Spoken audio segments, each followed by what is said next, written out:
ஆண்டவராக இயேசு கிறிஸ்துவின் நாமத்திற்கு மகிமை உண்டாவதாக. இந்த நல்ல நாளிலே உங்கள் யாவரையும் நான் வாழ்த்துகிறேன்.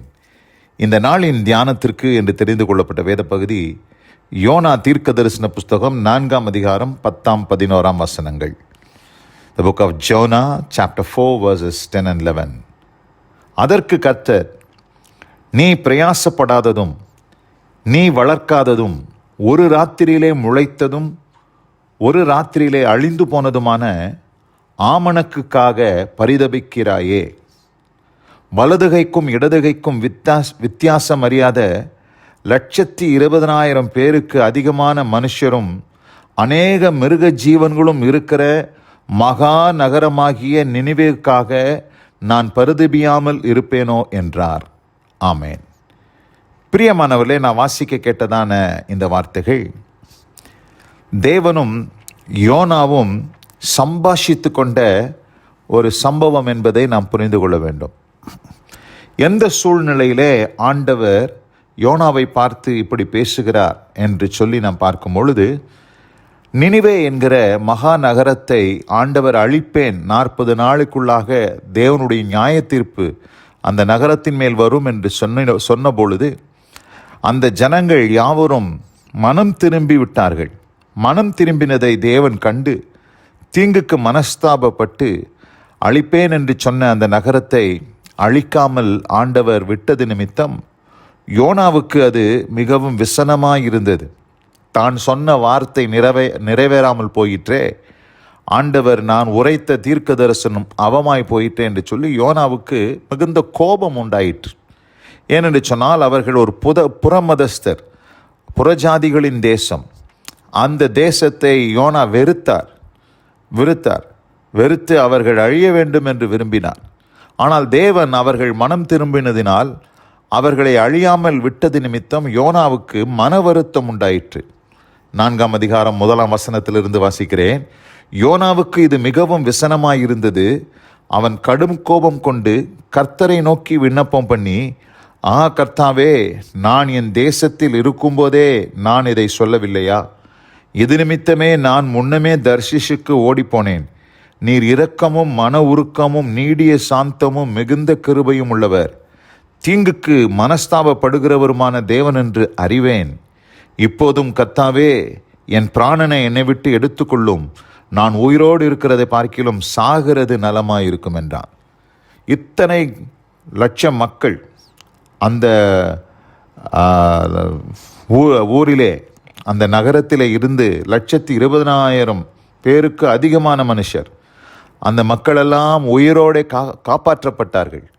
யாவரும் அவர்கள் மனம் திரும்பி ராஜா முதல் அந்த தேசத்தினுடைய கடைசி மனுஷன் வரைக்கும் அவர்கள் ரெட்டுடுத்தி சாம்பலில் உட்கார்ந்து மனம் திரும்பினதினால் அந்த தேசத்தின் மேல், அந்த பட்டணத்தின் மேல் ஆண்டவர் கிருபை பாராட்டினார், இரக்கம் பாராட்டினார்.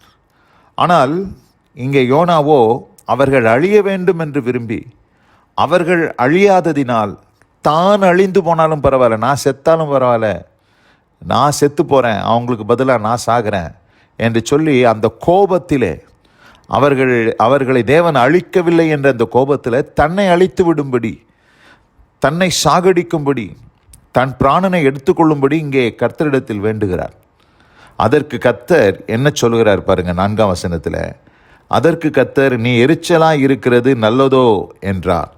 பின்பு யோனா நகரத்திலிருந்து புறப்பட்டு நகரத்துக்கு கிழக்கே போய் அங்கே தனக்கு ஒரு குடிசையை போட்டு நகரத்துக்கு சம்பவிக்க போகிறதை தான் பார்க்கும் மட்டும் அதன் கீழ் நிழலில் உட்கார்ந்தான்.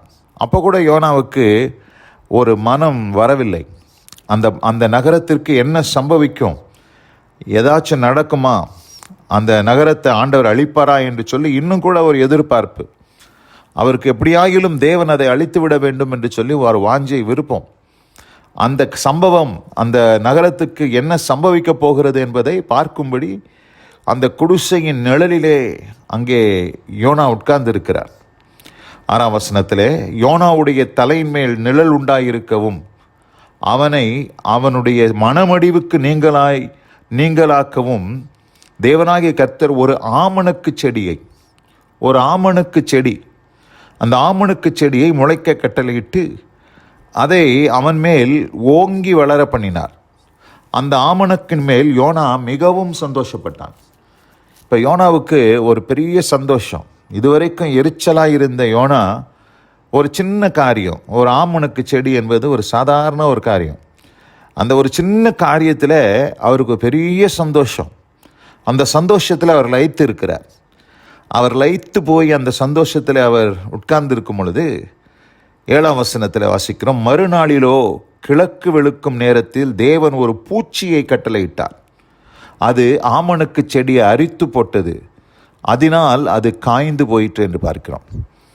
இந்த யோனா தீர்க்க தரிசன புஸ்தகத்தில் பல காரியங்களுக்கு ஆண்டவர் கட்டளை கொடுக்கிறார். காற்றுக்கு கட்டளை கொடுக்கிறார், அதற்கு பின்னதாக ஒரு மீனுக்கு கட்டளை கொடுக்கிறார். இங்கே பாருங்கள், ஒரு பூச்சிக்கு கூட ஆண்டவர் கட்டளை கொடுக்கிறார். ஒரு பூச்சி கூட கர்த்தருடைய கட்டளையை கேட்டு தான் கீழ்ப்படிஞ்சு வந்து ஆண்டவர் சொன்ன வேலையை செய்து அது அரித்து போட்டது. அந்த செடி முழுவதும் அரித்து போட, அதனால் அது காய்ந்து போயிற்று. சூரியன் உதிக்கும் போது தேவன் உஷ்ணமான கீழ்காற்றை கட்டளையிட்டார். இப்போ பாருங்க, கீழ்காற்றை கட்டளையிடுகிறார், கீழ்காற்று. அப்பொழுது வெயில் யோனாவுடைய தலையின் மேல் படுகிறதினால் அவன் சோர்ந்து போய் தனக்குள்ளே சாவை விரும்பி, நான் உயிரோடு இருக்கிறதை பார்க்கிலும் சாகிறது நலமாக இருக்கும் என்றான். முதல்ல நினைவே பட்டணத்தார் அழியவில்லை என்று சொல்லி சாகிறது நலமாக இருக்கும் என்று சொன்னான். ஆனால் அந்த ஆமணக்கு செடி அது காய்ந்து தீந்து போனது நிமித்தம் இந்த இடத்துல சாவை விரும்புகிறார். நான் உயிரோடு இருக்கிறதை பார்க்கிலும் சாகிறது நலமாக இருக்கும் என்று இந்த இடத்துல விண்ணப்பம் பண்ணுறார். அப்பொழுது தேவன் யோனாவை நோக்கி, நீ ஆமணக்கு நிமித்தம் எரிச்சலாய் இருக்கிறது நல்லதோ என்றார். அதற்கு அவன், நான் மரண பரியந்தமும் எரிச்சலாய் இருக்கிறது நல்லதுதான் என்றான். செத்தாலும் பரவாயில்ல, நான் எரிச்சலை விட்டு நீங்க மாட்டேன். இன்றைக்கு நிறைய பேர் அப்படிதான். அநேகருடைய வாழ்க்கையில் எரிச்சல் இன்னும் தனியாமல் அவர்கள் பாருங்க வாழ்ந்து கொண்டு இருக்கிறார்கள். வேதத்தில் வாசிக்கிறோம், எபேசியர் 4ஆம் அதிகாரத்திலே, சூரியன் அஸ்தமிப்பதற்கு முன்பாக உங்கள் கோபம் தனியே கடவுது. உங்கள் கோபமோ எரிச்சலோ எதுவாக இருந்தாலும் சூரியன் அஸ்தமிப்பதற்கு முன்பாக தணிஞ்சிடணும். அந்த சூரியன் அஸ்தமிக்கும் போதே அவைகள் எல்லாம் மாறிடணும். ஆனால் இங்கே மரண பரியந்தம் நான் எரிச்சலாக இருப்பது நல்லதுன்னு சொல்கிறான். இன்றைக்கு நிறைய பேர் அப்படி தான் வைராக்கியத்தோடு, வெறுப்போடு, கோபத்தோடு அவங்க வாழ்க்கையே பார்த்திங்கன்னா கசப்பிலேயே வாழ்ந்து தீர்த்த அநேகரை நான் பார்த்துருக்கிறேன். எனக்கு தெரிஞ்ச ஒரு பெரிய ஊழியக்காரனுடைய குடும்பம், பெரிய ஊழியக்காரர், வல்லமையான ஊழியக்காரர். ஆனால் பார்த்திங்கன்னா பலர் மேல் அவருக்கு கசப்பு, பலர் மேல் அவருக்கு எரிச்சல், தன் மனைவியின் மேல் எரிச்சல், தன் வாழ்க்கையின் மேல் எரிச்சல், தன்னுடைய ஸ்தாபனத்தின் மேல் எரிச்சல். அந்த எரிச்சலும் கசப்புமே அவருடைய வாழ்க்கையில் பல வியாதிகளை கொண்டு வந்தது. கடைசியில் அவர் பார்த்திங்கன்னா கடைசி வரைக்கும் தன் சொந்த மனைவி கிட்ட கூட பேசாமல் ஒப்புரவாகாமல் மரித்து போனார். அவர் மனைவி கிட்ட மாத்திரமில்ல, அநேகரிடத்தில் இப்படி கசப்பை வைத்து கொண்ட ஒரு ஊழியக்காரர். ஒரு நல்ல தேவ மனுஷன், வல்லமையான பிரசங்கி, அருமையான பிரசங்கம் பண்ணுகிறவர், நிறைய குட் குவாலிட்டிஸ்லாம் இருக்குது. ஆனால் இந்த எரிச்சல் என்கிற அந்த கசப்பு உணர்வு அவருடைய வாழ்க்கையை விட்டு போகவே இல்லை. யோனாவை போல் அவர் காணப்பட்டார். இந்த யோனா பாருங்கள், மரண பரியந்தம் சொல்கிறார், மரண பரியந்தம் நான் எரிச்சலாக இருக்கிறது நல்லது. அப்போ தான் ஆண்டு சொல்கிறாரு 10ஆம் வசனத்தில், அதற்கு கர்த்தர், நீ பிரயாசப்படாததும் நீ வளர்க்காததும் ஒரு ராத்திரியிலே முளைத்ததும் ஒரு ராத்திரியிலே அழிந்து போனதுமான ஆமணக்குக்காக பரிதபிக்கிறாயே. அவன் அவ்வளோ பரிதபிக்கிறான். ஆமணக்கு செடி. இன்றைக்கு நிறைய பேர் பாருங்கள் இப்படி தான் இருக்கிறாங்க. எப்படி இருக்கிறாங்கன்னா, இங்கே 120,000 பேர் உயிரோடு காப்பாற்றப்பட்டாங்க. இந்த யோனாவின் பிரசங்கத்தை கேட்டு அவ்வளோ பேர் காப்பாற்றப்பட்டாங்க என்ற உணர்வு அவருக்கு இல்லை. அவருக்கு பெரிய கரிசனை என்னன்னு கேட்டிங்கன்னா, அந்த ஆமணக்கு செடி தீஞ்சு போச்சே. ஆமணக்கு செடி என்பது இன்றைக்கி இருந்து நாளைக்கு அழிஞ்சு போகக்கூடிய ஒரு பொருள். இன்றைக்கி அநேக மனுஷர்கள் எப்படி இருக்கிறாங்கன்னா, பொருளை நேசிக்கிறாங்க, மனுஷர்களை பயன்படுத்துகிறார்கள். எப்படி இருக்கிறாங்கன்னா, they love money, they use people. மனுஷர்களை பயன்படுத்துகிறாங்க. ஆனால் என்ன செய்யணும் தெரியுமா? மனுஷர்களை நேசித்து பொருட்களை உபயோகப்படுத்த வேண்டும். பணம், பொருள், அது எதுக்கு? உபயோகப்படுத்துறதுக்கு. மனுஷர்கள் எதுக்கு? நேசிக்கப்படத்தக்கதாய் மனுஷர்களை ஆண்டவர் படைத்திருக்கிறார்.